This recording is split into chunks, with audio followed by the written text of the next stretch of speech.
Sometimes in our healing journey, we come across people who are incredibly inspiring. And even for myself, as I continue to learn and grow and heal, sometimes I come across people who I'm just blown away by their perseverance, their resilience, their endurance, and their willingness to go and create the life that they want to have.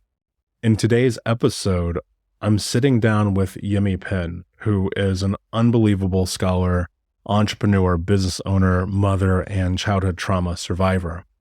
And I asked her to come on the show to share her experiences, not only in overcoming trauma and abuse, some mental, emotional, physical, and sexual, but also because she sees the world in a way that I see the world.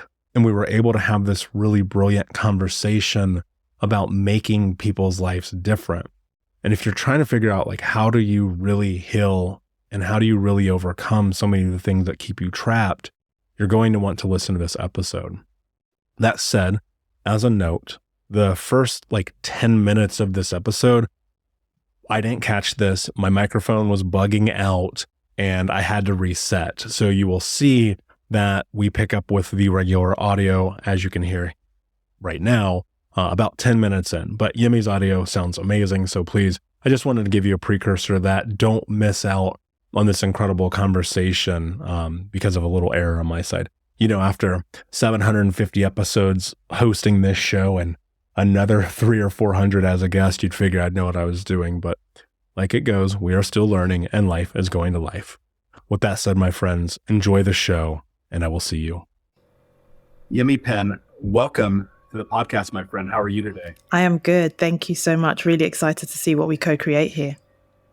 Yeah, same. You and I had the opportunity to chat before we did this, and your story, your transformation, your journey, not only through becoming this profound speaker and entrepreneur and business owner and educator, is just this unbelievable journey through trauma into triumph. And when I think about my own life, I always feel most connected to the humans who have done what it takes.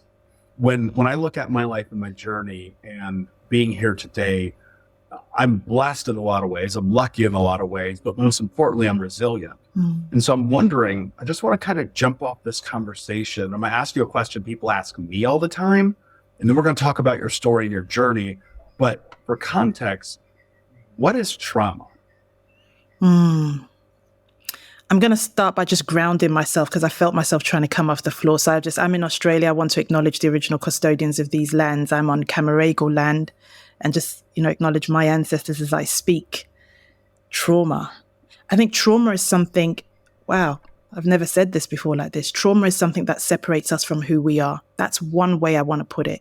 But the one I like that I guess most people cerebrally would connect with, trauma is a distressing or disturbing event that takes us completely outside our capacity to handle what happened.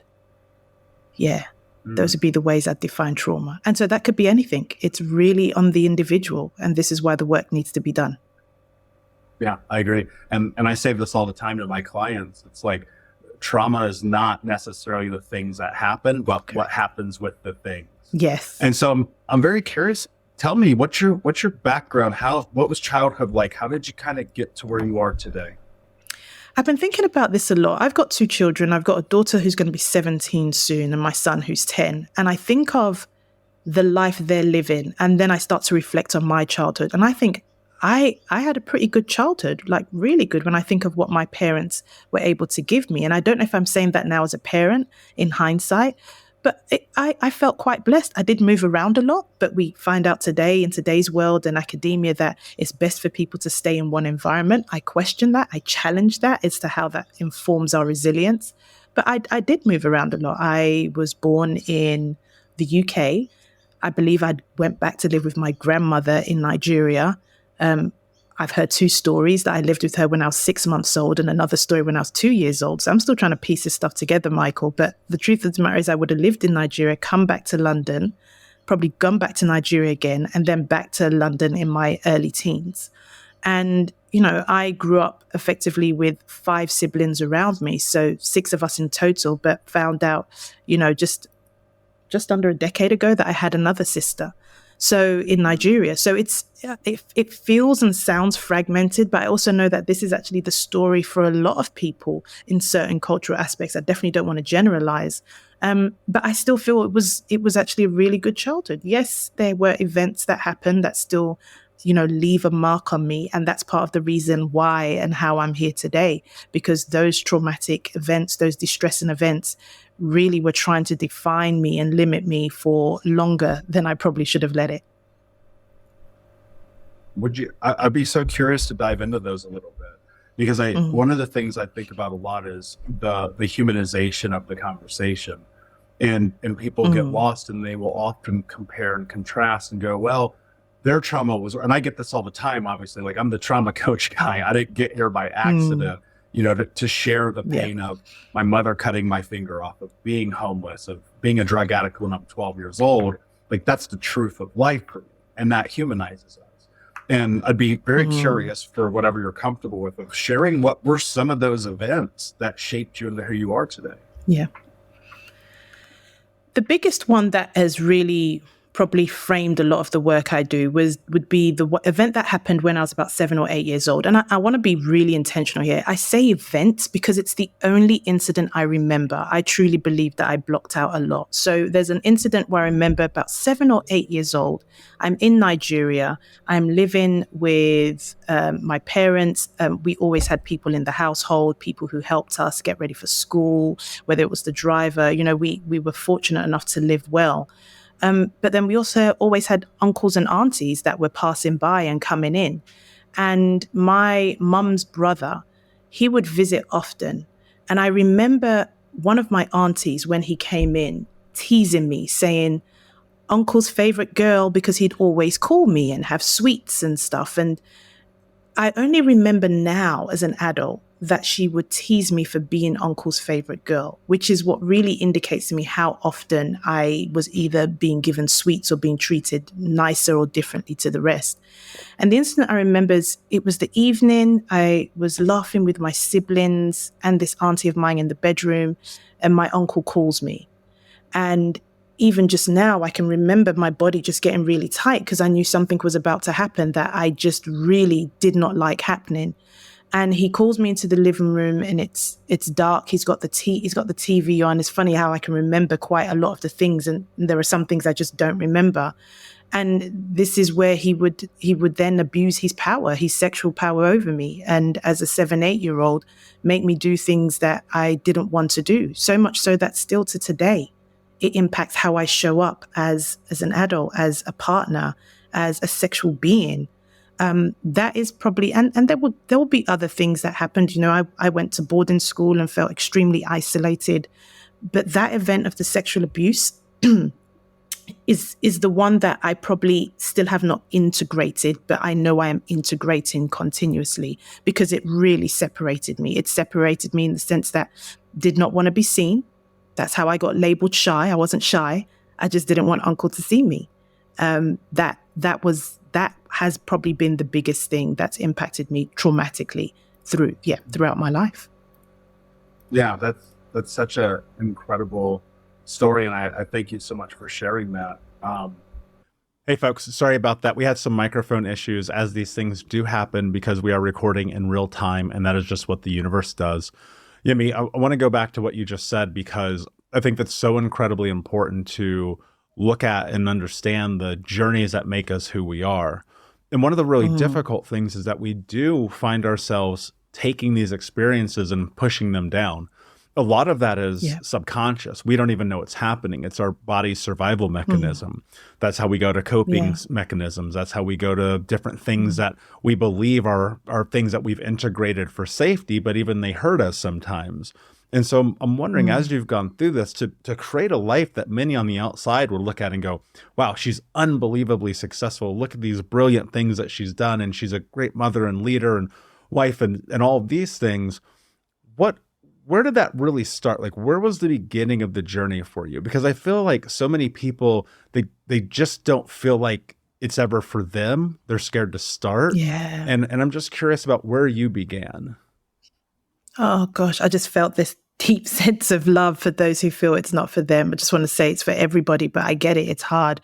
for me, the journey to even thinking that I was worthy, and I wouldn't have had the vocabulary. I just want to really be real here. Like, part of my vocabulary has only come because I've started to speak. But when I started to choose me was when I relocated to Australia about 10 years ago from now. So it was 2014. And it's the reason why I acknowledge the land I'm on. You know, when I think of the First Nations people here, there is something for me personally, spiritually, that really drew me over here. And that was my first radical act of self-preservation. I took my 7-month-old son and my 7-year-old daughter and moved over to Australia, knowing but 2 people. I was fortunate to get a job. But that movement of place, I needed to physically change my environment. I didn't know that then. And this is the beauty of coming onto podcasts, because we get to share what we've experienced. I didn't know then that that's what I was doing. But in hindsight, I was putting myself in a completely different environment to give myself a fighting chance. That space, the space from family, the space from friends, the space from sameness that probably made the symptoms and the causes and the effects of that traumatic event were just a lot more silent when I moved country. And that was when the work started. That was when I would meet someone, and even though I definitely couldn't afford it at the time, mention therapy. I'd never done therapy. Culturally, it wasn't something that we were encouraged to do. Therapy back then for us was always the church and Jesus, and nothing wrong with that. But it didn't go as deep as I needed it to. And that was then my first, and I paid for first year psychology students who were still learning. So I was lucky that all I had to do was pay $20. And I realized in the talking of what had happened and what was going on for me at that stage of my life was so powerful. It was like pulling a thread. And that then became, that then really enlivened the curious rebel in me. I love that. I think about this frequently. It's very much in alignment with my favorite book of all time. I've mentioned many times on this show. It's called The Alchemist. And there's this journey that we all must go on to go and tap into what is called our personal legend, to effectively become the person you're capable of being. And I believe truly in my heart that begins with leaving your home. And for me, when I left permanently what I grew up in, I noticed almost immediately, I'll never forget this. I don't know if I've shared this on this show before. I'm in my car. It's a rental car. This is how broke I am. I don't even own my own car. I've rented a car to drive from Indiana to Oregon to go to one of the #1 trauma therapists in the world. And I'm crossing the state line into Illinois. And for the first time in my entire life, I felt an immense sense of relief, of anxiety being washed away, and of just pure joy. Because what it was, I realized that I was making a decision to become me. And people were asking me in the lead up, because I'd shared with friends, I was like, guys, I'm leaving. I can't be here. I closed a business. I left a relationship. I had to pack up what little bit I owned into the back of a very small sedan. And I remember distinctly being like, I'm not running from anything. What I'm doing is I'm running to me. What was that like for you? Like in the beginning, right? Because I encourage people, I'm like, leave your home. Like, and so I'm just wondering what, even though it's scary, like what was the true value of that? Like just that experience and that choice. The truth of the matter is, Michael, I needed to find out what the alternative was. I mean, I'm not saying anything new. We would have heard so many people definitely on your brilliant podcast. If we keep doing what we keep doing, we're going to keep getting what we keep getting. And I wanted something different. So I definitely had people say almost exactly the same thing, word for word. You're running away, Yemi. You do know that you're running away. And the good thing is they said, whatever it is I think I'm running away from is within me. There may have been some truth in it, but I love what you said. I was running towards me in an environment that would allow me to grow. I needed to know that growth. I'd already tasted a little bit of what was possible, what was capable in me. I was here trying to start businesses when I had my first child. And it didn't make me millions, but it really opened something up in me that I could create something from nothing, even during hardship. So I already knew I had like really fertile ground. I just needed to maybe just move it a little bit so that it could grow a lot faster and deeper. And so for me, it was actually the fear of not tapping into what was possible. I wanted to know that. I know in this body, in this environment, I just have this one life. There's enough data out there to show us that. I couldn't afford to not find out what are the possibilities. The fear was there. Everything I do today, doing this podcast, there's still a little bit of fear, fear of judgment. But once again, nothing new. Feel the fear and do it anyway. Yeah, no, I agree. And like, I think constantly, like, if that's the thing that I could shove into people's brains, their life would be so much different. But you know this. And so let's dive into this a little bit, because trauma creates this fear response in us. When we witness that being us, going for our dreams, trying to become the person we're capable of, is met with pain, suffering, hurt, loss, we subconsciously, more often than not, go, actually, I need to be safe. I'm going to move away from the thing that I want to do, even though I know that it will fulfill me. When we think about the intersection of trauma and fear, how do you navigate that world? Like, when you're in it, right, and you're like, I want this life, I want to heal, maybe find a husband, a wife, have a family, move to Australia, write the book, start the podcast, but all I've ever felt is that fear, right? Yeah. Intimacy, love, joy, hope, success, passion, fear. Like, how do you cross that bridge? Yeah.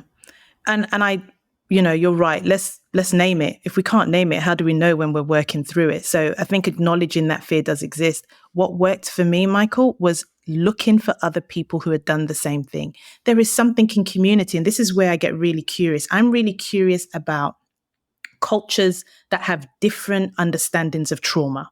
That is going to be some of my life's work, is trying to understand how, some people don't even see trauma as other, cultures see trauma. They just see it as life. So what I try to do is go into community and find out, well, who else is talking about this? Who else has gone through what I've gone through? What can I learn from them? Because once again, I'm probably going already deep into spirituality. We all have a connection in some way. As I've now found out, there is somebody out there who has almost not our exact story, but has experienced something similar, and they have wisdom in their story that I can glean from and apply to mine. So I just became so hungry for just a model, like someone like you, listening to your podcast and hearing your story made me realize, not necessarily, oh, if he can do it, it means I can do it, but kind of, if he can do it, I can do it my way. That was the biggest thing for me, because with my belief system, with how deep the trauma had impacted me, I definitely didn't think I could do it. But what I could do is dream about what was possible from hearing someone else's story. And that started to give me the audacity to even try to do something different. I love that. I think that is like the cornerstone, because when I go and rewind so much of what I've built and created in my life, it has all been really done through witnessing other people do it first. Because like, I'm a giant scaredy cat. Like, I'm not going to lie. I'm terrified of everything, right?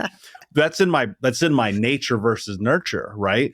I grew up in a home where you cannot have an opinion. You cannot be a human being. You are less than, right?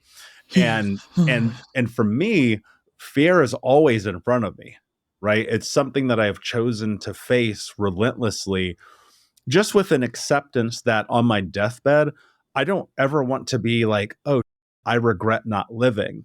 And so if I'm scared, I mean, you just pointed to something that I want to stay in for a moment. If I'm scared, what I do is I raise my hand and I ask for help. I go find the person who has done the thing that I want to do. And look, here's the secret to life that people don't want to admit, because we feel like we're owed things just because we had something happen. You've got to put some skin in the game. And what I mean by that is, one of my mentors once taught me, if you want to be in the room, you neither pay for the ticket or serve the water. And what that really means is that you always have to show up and be a part of your own journey. And so when you've gone down this path of learning from others, to face your fear, to get permission, to grow, to have a guideline, what is it that you've had to do in order to get in connection with those people that you look up to or look towards for this information? First one is I had a rude awakening or something like that. I would have gone to a personal development event excuse me, I want to be really honest. I was one of those people that would watch, some of the greats, whether it was a Tony Robbins or Jack Canfield and those days as well. I would go to their event, and even though I had the money at the time, what I did not do is pay the real big price. Like I paid for the cheapest ticket. This is where I already was in my own development. So the first thing I did is I invested in myself, but I want to acknowledge that I was still like, yeah, no, but maybe not too much. Let me just go and see whether there's any value I can have. I went to one of those events, and this is where I had the awakening. We would have been going through a process or procedure, and I felt like what I call downloads come through immediately, and something saying, what makes you think that all the people that came before you to give you the life you have today, so the Martin Luther King Jr.'s, in my case, the Rosa Parks, the stories I've always heard, what makes you think that they did that work and you can now just chill and enjoy and not do anything for the next generation or other people? That was a rude awakening for me, because I realized I'm still waiting for somebody to come and save me. I didn't even realize that was actually in my DNA, that I had, and once again, if I was to give myself a bit of empathy and grace, maybe I had been fed that because of how we are told we're to live. I call it the memo where, you get married, white picket fence, 2.4 kids, nothing wrong with that. But it was always somebody else defining how my life should be. And I really thought that somebody was going to come and save me or tell me or give me that $10 million check. So the two things that were big for me, I invested in myself. Even if I started small, even if I bought the cheapest ticket, I invested. I showed up fully. And I sat with the discomfort when I found out that I was the one that I'm waiting for. And that really was a big impetus for beginning to do the work. I don't know what your question was, but that felt like that was the answer I needed to give. Yeah. No, I love that. No, well, that's what it is. It's right. Investing in yourself. And here's what's so interesting about that. It's not actually about the money. This is the thing that people confuse all the time, right? Because with Think Unbroken and what we do, I mean, we've got thousands of hours of podcasts, unbelievable number of real courses, blah, blah, blah, blah, blah. But it's like, if you really want to work with me, you've got to put skin in the game, right? And why? Because when I work with my coach, when I work with a Tom Bilyeu or a David Meltzer or a Tony Robbins, all of these men who I'm worked directly with, you think it's free to go sit and have dinner with, And it's like, correct. But here's what's so fascinating. At the beginning, as my grandmother used to say, I didn't have two nickels to rub together. And it really started with me having the willingness to do whatever it took, to have that mentality. But the trauma had kept me so trapped. I just didn't believe in myself. And it wasn't until it was like I just kept doing more and doing more and doing more that I slowly evolved. And then I became this person I am today, and I'm evolving into the person I will be next. One of the concepts that you talk about that I think fits really well into this is this idea about this clean versus dirty trauma. And I think so many people don't really understand that there's so many elements and aspects to this. And I would love for you to break this down and let's talk about deeply what this means. What is clean versus dirty trauma? Yeah, I start off by really highlighting that this concept came to me from Resmaa Menakem's work. Don't know if he's been on your podcast, but definitely should. I have no issue talking about people who have influenced my own research. He refers to it as clean and dirty pain, but I've gone a step further and just labeled it trauma. Now, the idea of clean versus dirty trauma is the fact that most of us, if not all, have experienced a distressing event. Pre-2020, pre the pandemic, we would have seen some statistics that say 70% of people would have experienced it. In some countries, it was 60%. And this is just the Western world. So we're not even talking in other continents that don't necessarily have the privilege of collecting data. So let's just say 90%. I think it's 100 have experienced it. On that premise, we are either sitting with trauma unresolved, therefore dirty. And I don't want to say dirty in the sense of shame, because we can get really shameful. And this is coming up in my research, really shameful the minute we say something is dirty. It's dirty because it's just sitting dormant. It's sitting dormant in your body, in your mind. Something's happened. You've either suppressed it so low, you've built a life on top of it that you don't actually realize that you never went in there to have a look, to clean it. Now, the reason why it becomes dirty is because at some point you're going to blow that through someone else. At some point you will. even if you didn't do it in this lifetime, if you believe in other lives, it's going to come back in another one and continues to be the work that you do. So the dirty trauma is the one that you have not even looked at, the one you will not acknowledge, and sometimes the one that you actively use to make decisions in your life, i.e. your relationships. My father treated me badly, so I'm going to treat this man badly. He's going to be the one to pay for what happened. This uncle abused me, so every uncle I see around children, I'm going to assume that is dirty trauma. And we will talk about, the transference of it. Mm-hmm. The clean trauma is the one as I've experienced this. I need to look at this. What is this doing to me? So when I tell people I clean my trauma daily, it means that, for instance, if I take what my uncle did to me, his wife passed away a couple of years ago. Dirty trauma would have seen me say, good, I'm glad something bad has happened to him. Now, I don't want to fault anyone for going through that. I don't think that's healthy. I don't think it does anything positive for your body, your mind, your psyche. But dirty trauma would have said that. That's one form. The clean trauma was I actually started to think about the kids. I started to think about the kids and how he would work with it. I also have cleaned my trauma enough, and I'm not suggesting everyone gets there quickly, to understand why what we call the perpetrator, and I'm yet to find an alternative word because I think that's loaded, perpetrator or somebody who inflicts and causes harm, what would get them to the point that they would do what they're doing? Unless I cleaned my trauma for me, which was to find out nothing I did was wrong, I am still worthy, I can be loved, and what am I going to do now that I have experienced this? There are so many layers to it. And it will make a lot more sense when we talk about this idea of transferring or transforming. To clean your trauma is to acknowledge it and start to integrate yourself back and not be split by what happened. Hey, Unbroken Nation, we'll be right back to the show, but I wanted to let you know that you can grab a copy of my first book, Think Unbroken, Understanding and Overcoming Childhood Trauma, for free. If you go to book.thinkunbroken.com, you can download the PDF ebook version of the book and get everything that I know about the baseline of healing trauma for free, downloaded to your email right now. Just go to book.thinkunbroken.com to download your copy of Think Unbroken, Understanding and Overcoming Childhood Trauma for a PDF for your phone. Again, that is book.thinkunbroken.com. Yeah, one of the things I think about every single day is acknowledgement, and looking at that. And acknowledgement is not culpability or responsibility, especially for the many things that may have transpired in youth. Like I look at my life, I have an ACE score of 10. Like, that's not my fault. There's a lot of heavy darkness in that experience. And yet over here on the other side of it, like, what have I been able to do? Well, I've been able to transform that trauma into triumph. I've been able to stand on the biggest stages in the world, help thousands of people. But most importantly, Yemi, I've been able to look in the mirror and be okay with the reflection on the other side. Correct. Because even though, like, this trauma concept is this theft of identity, this loss of innocence, at some point you have to take a really hard look at it and say, this actually happened.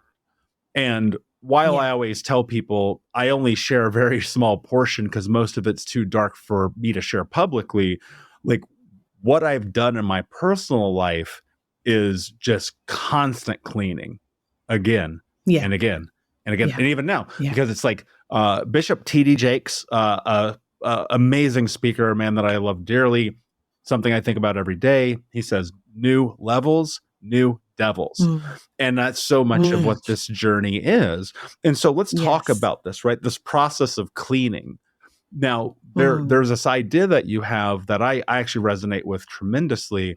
You have this concept of transforming versus transferring trauma. Two very different things. But I want to talk about this process because let's give some people some things that'll really help them today.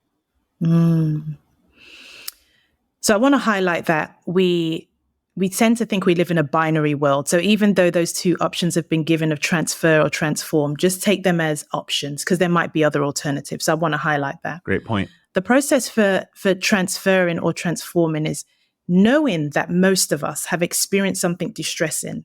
We should just start with that question of, did something happen to me that keeps on driving me and my life and my choices in a way that are not desirable for how I am showing up in the relationships I have? That's the first bit, just the acknowledgement, just check.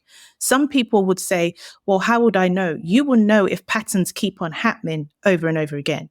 If that relationship keeps on failing, if that business you keep on setting up keeps on failing as well, it would be an invitation. The other thing is your body will tell you. I usually know when something is afoot that my right shoulder starts to hurt because I've got a rotator cuff injury. It should only hurt when I'm working out. But for some reason, when something is stressing me out, it comes through. Your body will tell you. So acknowledge that. The next thing is to get curious. Just be curious. Just, back in the day, say curiosity killed the cat. Cat had 9 lives. Take a risk and just be curious and go a little bit further and say, okay, what is that doing to me? What happened to me? Is it impacting how I do X, Y, Z? Is it contributing to this cycle and this pattern that keeps on coming up? And be radically honest. Radical honesty is all about our own liberation. It's not even about someone else's. Radical honesty is just being really real as to why you are doing what you're doing. And if you don't want to tell anybody, that's fine. Just tell yourself. Because when you answer radically honestly whether what happened to you is negatively impacting your life, hence the cycles, then you start to be able to do the work. Because if I'm to now give an example of what transference and transformation of trauma looks like, I want to give some really diverse examples. What happened to me was being abused by my uncle. However, when my daughter was, and she doesn't mind me sharing this story, in her early teens, I noticed some marks on her wrist and I left my body. As in, I literally remember we took my son swimming, so we were watching him. I left my body because for me, what that looked like were the welts I'd seen on ancestors or on their back. So it did something that just made me completely disconnect. I didn't know what to do. I called up a therapist of mine saying, is there any way you can talk? So I did something. I wanted my daughter to speak to someone. But what the therapist noticed is that I wasn't even in my body when I was speaking. I had become a robot. I had disassociated, which was my mechanism for dealing with anything that was distressing. So that can be a form of transference, even though it was not the same trauma that my daughter was either experiencing or that I did. My response to things is the same way I responded to mine. People assume that to transfer something means you must become the same perpetrator of what happened to you. No, it could actually be how you handle it with your children and in relationships. And that then required me to go to see my psychologist, which really was an impetus for making the documentaries that I've made. Transforming is what you're doing, what I'm doing, which is speaking to thousands, which is investing your time and money to create a podcast and a platform to give people the opportunity to do something with what happened to them, but to give back. For me to transform is to say, you know what, this happened to me, and I'd really hope it doesn't happen to other people. And I'm hoping that you will come on this train as well. It's a part of contributing. That was long, but necessary. No, good. I love it. And that's human, right? Like that's really what I think that it is, because when I look at the kind of the precipice for this whole thing that I do, it was all baked into this notion of like, can I do something so impactful that it would actually change the world? What do I mean by that in a deeper sense? Because like I got nuanced in it.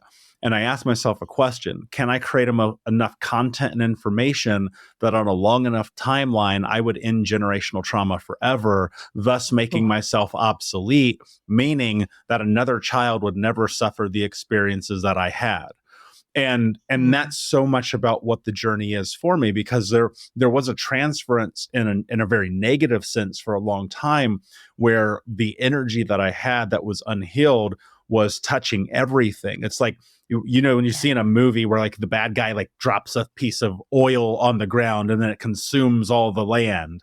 That was my entire teens and 20s, right? And then now I look at it, and it's about the transformation. It's the same way why, even though I can look down at my hand and this finger that's partially missing and the scuts and the burns on my body, I go, actually what I've done is I've taken all of that negativity and I've transformed it into something that is greater than the experience itself. And the hard part about that, and I want to be clear about this, And I think that you'll agree with me. You don't have to go the path you and I are going. Sometimes the Agreed. transformation is you don't spank your kids. You don't yell at your husband. You don't get in debt. You don't become morbidly obese. You don't smoke cigarettes, right? Sometimes the transformation is taking that pain that was caused you and removing it from you. And so Stop it. Talk to me a little bit more about transformation. So much of the theme of my life has been in transformation. I hate that people feel like somehow I'm special or you're special. I'm not saying we're not, because I'm super special. I've done some. All right, let's you call it better what it say. is. You better say it. But yeah. what I am saying is, like, so are you, and you have to face that fear. But I have this inkling of a hint in my body that says people are more afraid of success than they are of failure. And so I'm just wondering, like, how do we actually transform? Like, what is that like? If you were to be like, all right, do these 2 things, 3 things, like, what would I do? I love it. Oh gosh, I feel you just spoke to me. I'm still working on my fear of success over failure, but let's come back to transformation. The best definition I have for transformation, which will allow me to define some of the steps, is shift in perspective. It feels so simple, so achievable to anybody. You know, like how if you could just be standing straight on, transformation for you can just be literally turning a couple of degrees to the left, because then your vision is different. So I just want to highlight that if you want to transform anything, you want to transform your bank account, your relationships, you are just going to need to be open enough to shift perspective. One way that I think transformation works brilliantly, it comes from liminal thinking. It's this idea that you need to suspend your ego. And I know that sounds, once again, heavy or light. To suspend your ego, all I'm saying is I want you to just play the game that, let's just say, you do not know or have a grip on all of reality. Is to assume you do not know everything that's happening, to assume that there is part of your vision or part of your perspectives that is unknown to you. The minute you can accept that, the minute you can suspend disbelief, is the minute other things start to come in. Whether you believe in a higher being or spirituality, as a minimum, start to believe in yourself. There are so many things in your unknown that are waiting and open to working for you. But most of the time, we just need to be aware that we don't know. And that's what allows us to shift our perspective. Because when we shift our perspective, I'll give an example, because I love examples as a good way for people to actually apply it. I went to another event and I heard someone say, you know, people always talk about think outside the box, because I was thinking, how can I change my life? I need to change. I'm a single working parent. I've been doing that for all of my daughter's life. I felt like I was struggling and I was trying to figure out what to do with my businesses. But I was in this tunnel vision because I believed I knew everything. And I don't mean that in a really arrogant way. So many things had happened to me that for me, this was truth. So when this guy said, you know, people say think outside the box, I was getting cute. I said, yeah, and I think outside the circle. I think outside the triangle. I started giving different shapes until he said there is no box. And my mind got completely blown, but for 2 reasons. The first reason was, you're telling me that even if I make my box bigger and there is no box, that means I have no constraints. That means I have no safety. That was the first thing that came through. That was my shift in perspective. I had a shift in perspective that I need a box in order to feel safe. I needed to change that. What happens when there is no box? Then the other part was the excitement. Okay, if there's no box, that means I've got free reign to be creative. So I now dangle with this fear and excitement. To transform is to suspend your ego, assume you do not know everything, and just tilt yourself a little bit to the left. Pretend as if there is no box and try to get curious about, well, where does that fear come from? Do you feel you can only do your best work if you're in a box? Question that. Look for people who are doing it differently. And who would you become knowing that there are no boundaries? You're outside of your 5 senses.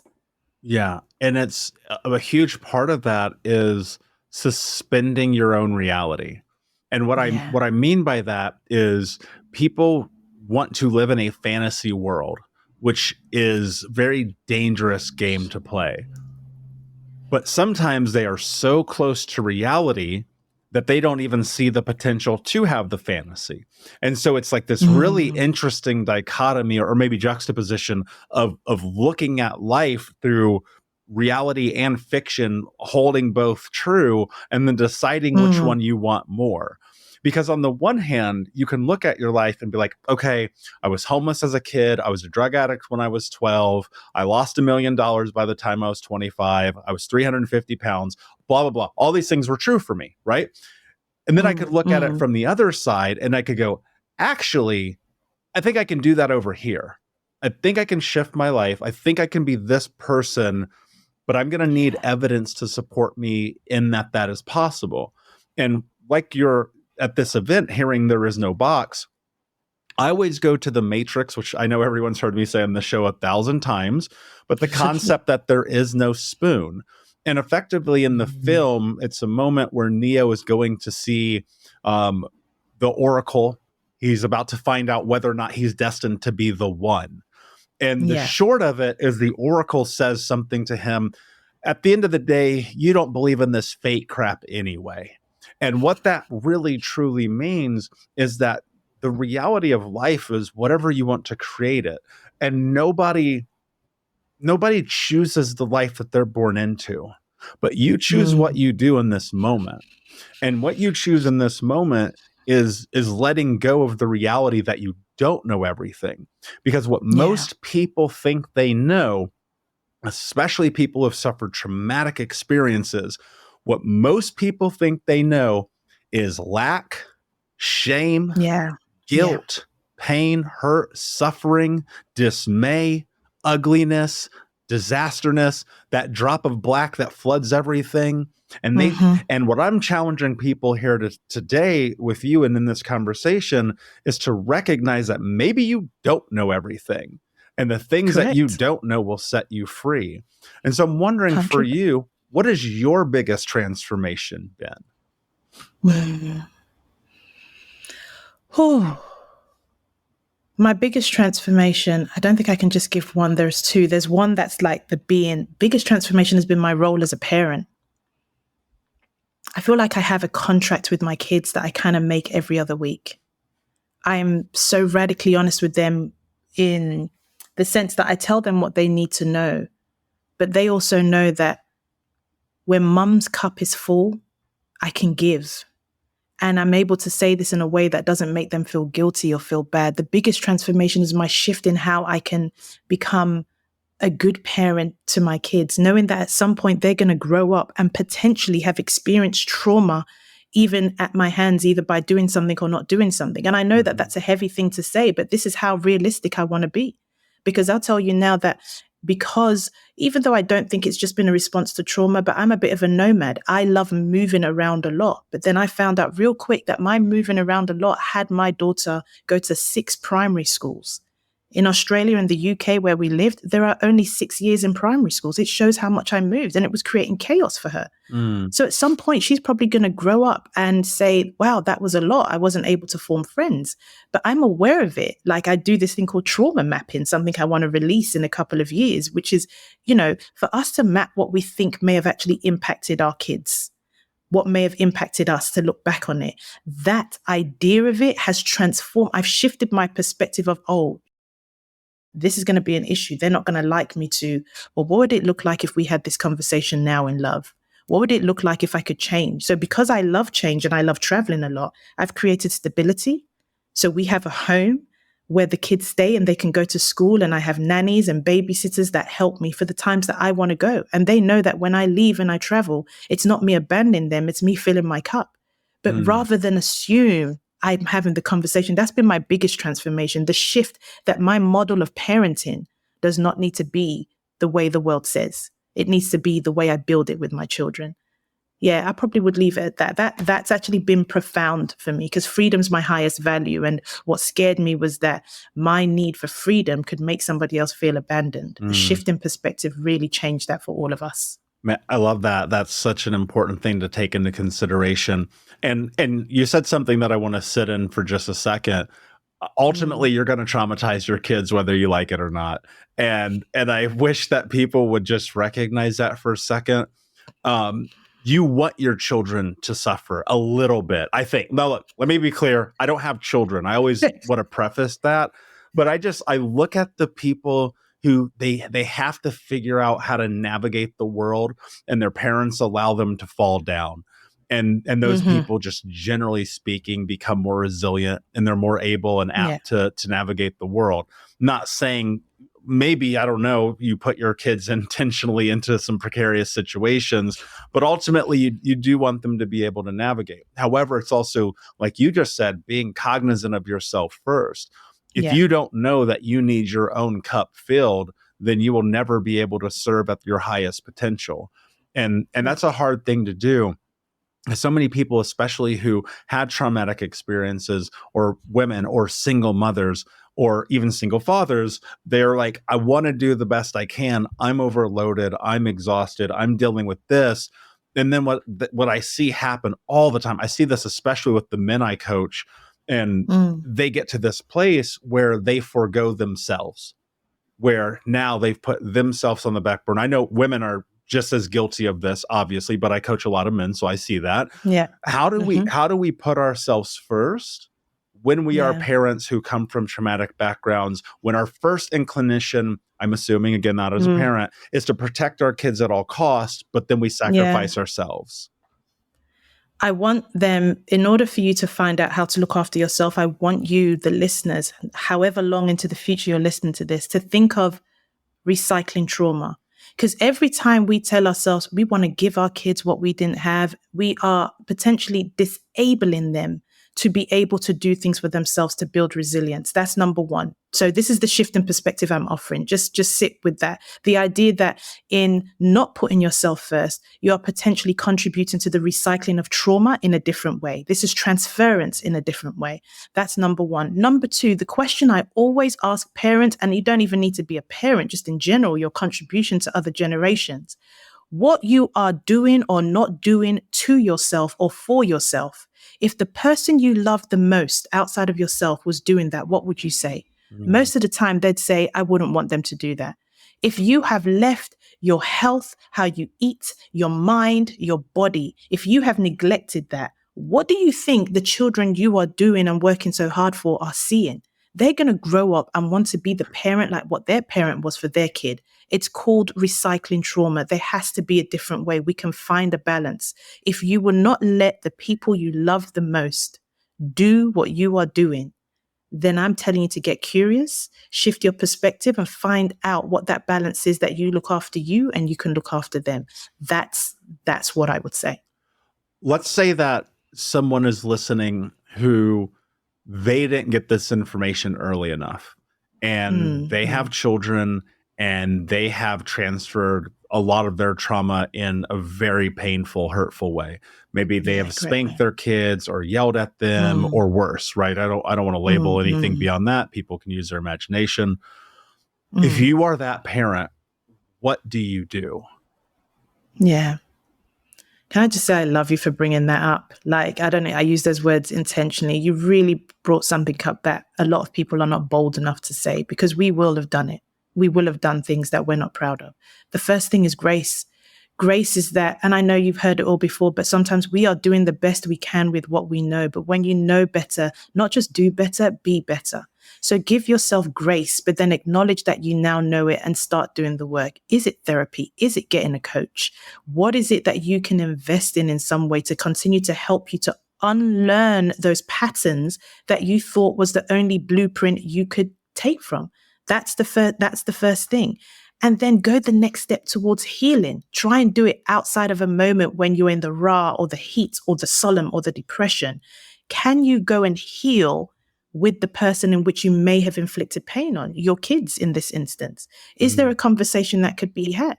Like, I want to put this out there, and I didn't think I'd ever say this out loud. There was a time, and it was only a couple of years ago, and I grew up being spanked, where my daughter did something that really terrified me, and I slapped her. I'm saying this out here because I'm a leader. I can't afford to, and you brought this up and it brought something up in me. I did. And I felt in my mind, I justified it because I felt it put her brother in danger. But what I realized the minute it happened was, oh, because it almost looked, and this makes me get emotional, it almost looked like she felt she deserved it because of what happened. And that minute that I saw in her eyes that she thought that, I thought, I can't have her grow up and then have something like that happen. And we talk about domestic violence and think I deserve it. So the next day, immediately, they say if you can try and heal something by talking about it within the first 3 hours, then 6 hours, then 3 weeks, this is when you can really make change. I said to her, you didn't deserve that. I could have managed that a different way that did not require me to raise my hand or do anything. And I said, I never want you to feel like you ever deserve that for any reason. Now, most people won't talk openly about that because we are so quick to cancel. But you just bringing this up just made me think, let me step into my leadership role. So what you say, it's grace for you knowing or doing the best you can, but then being better and trying to heal it, ideally within those 3 hours, as a minimum 3 days. That's how you start to shift and transform. And first, thank you for sharing that. It's as they say, it's really truth that will set you free. And my hope is even for you sharing that in the moment, it brings you a little bit more grace in your own journey. Thank you. And the thing that I come to a lot, like, look, I'm a leader. I've coached thousands of people. I've sold thousands of books, millions of people listen. I fuck up all the time. Like, I can't even tell, like, I have some days where I'm like, should I even be doing this? You know what I mean? Like, should I be on stage in front of 3,000 people right now? And then it's like, yeah, but I'm human and they're human too. Mm-hmm. And to err is to be human. And we forget that. And we live in this hyper socialized world of perfection and lies where it's like, the shit that people are really going through never sees the light of day. And so I have a lot of gratitude for your vulnerability and for sharing that. Because what it really does is it kind of eliminates that thing that even as in leaders and talking about trauma, we admit like, hey, we are human. We're going to make mistakes. Yeah. And my hope is maybe people will hear what you just said and what I try to share publicly and understand that like our trauma isn't bigger than yours and yours isn't bigger than ours. And we all have this individual journey. And the more that you're willing to acknowledge it, again, coming back to kind of where we started this, the more that you ultimately set yourself free. Because like the truth of the reality is, and sometimes in those moments when you have that, like, here's what's so crazy, that moment wasn't anger, it was fear. Right. Yeah. And that's the thing that people don't leverage enough is understanding like fear is such a provocateur of the chaos of your own mind. Yes. I just that distinction, Michael, is freeing. And what if we could use that wisdom for all the other trauma that's going on in the world, for all the other people who are inflicting unbearable and unthinkable pain on others? What if that became something that was really part of, I don't know, government and community action plans? How do we tackle fear? Why has our brain not updated itself to knowing that that lion isn't coming to get us and that thing that we think is going to happen actually isn't that bad?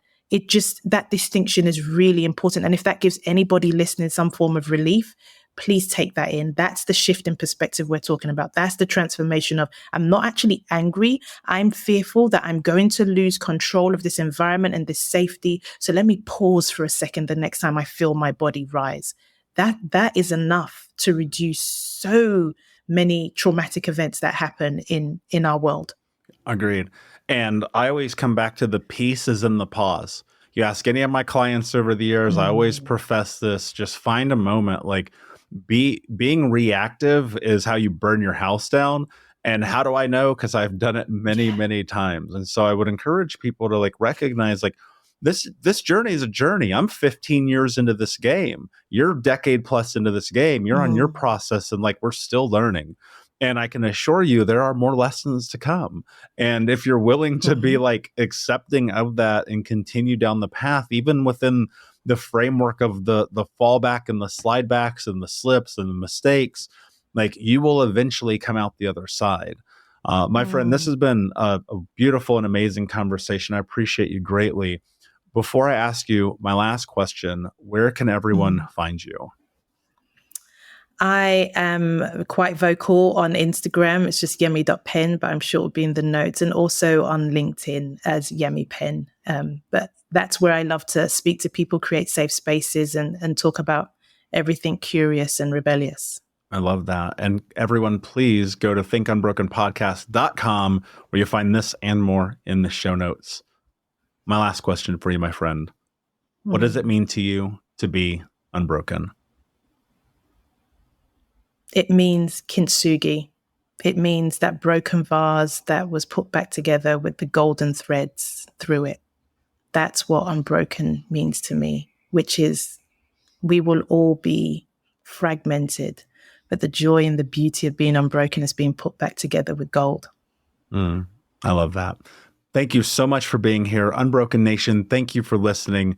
Please remember, when you share this with other people, you're helping us transform trauma to triumph, breakdown to breakthroughs, and helping others become the hero of their own story. And until next time, my friends, be unbroken. I'll see ya. Thank you so much for listening to Think Unbroken. Please share this episode with someone who could use it and help us move forward in our mission of ending generational trauma in our lifetime. And if you would, please take 5 seconds to pop on iTunes or Spotify, hit that 5-star, leave a review, and you can also reach out to us on social at Michael Unbroken or at Think Unbroken. And of course, you can check out our YouTube channel at Think Unbroken. Thank you for being a part of Unbroken Nation, my friends, and until next time, be unbroken.